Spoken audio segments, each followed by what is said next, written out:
Chaque jour, Charles et Carole vous présentent la leçon de l'école du sabbat.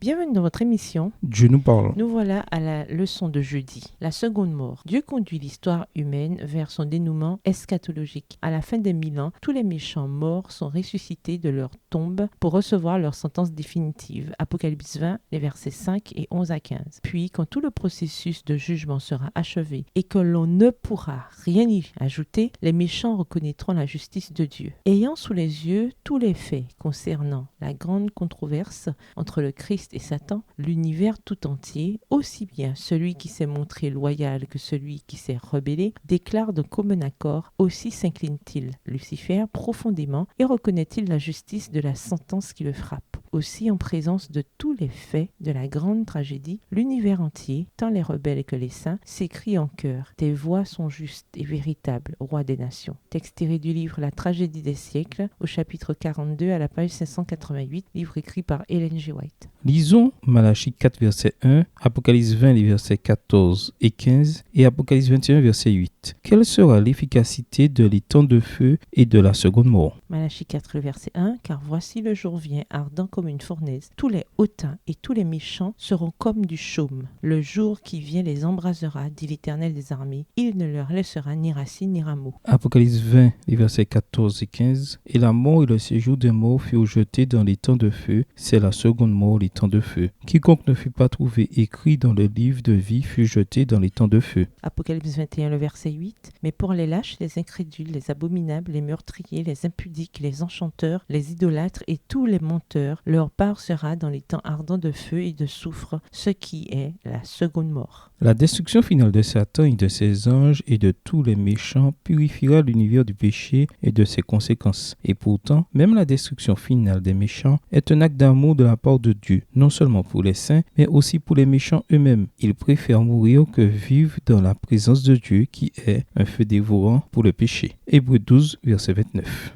Il, les perdus, ne demanderait qu'à s'enfuir de ce saint lieu. Ils souhaiteraient la destruction pour échapper à la présence de celui qui mourut pour les racheter. La destinée des injustes résulte de leur choix. Leur exclusion du ciel vient de leur propre volonté. De la part de Dieu, elle est un acte de justice et de miséricorde. Texte tiré du livre La tragédie des siècles, au chapitre 33 à la page 478, livre écrit par Ellen G. White. Ainsi, l'anéantissement final du péché et des pécheurs par opposition à la théorie non biblique de leurs offrandes éternelles en enfer assure un châtiment juste et proportionné pour tout le mal que les méchants auront commis, quel qu'il soit. Il confirme également que le péché a eu un commencement et qu'il aura une fin. Alors, tout l'univers reviendra à sa perfection originale, comme avant l'irruption mystérieuse et injustifiable du mal, du péché et de la désobéissance. Dieu soit loué, car c'est lui notre juste juge. 2 Timothée 4, verset 8, qui rendra la juste décision d'accorder l'immortalité aux justes et la destruction éternelle aux méchants. Qu'est-ce qui n'irait pas avec l'idée que Dieu sauve tout le monde en fin de compte? Pourquoi est-ce une très mauvaise idée?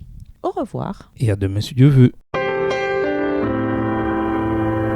Dieu nous parle. Chaque jour, Charles et Carole vous présentent la leçon de l'école du sabbat.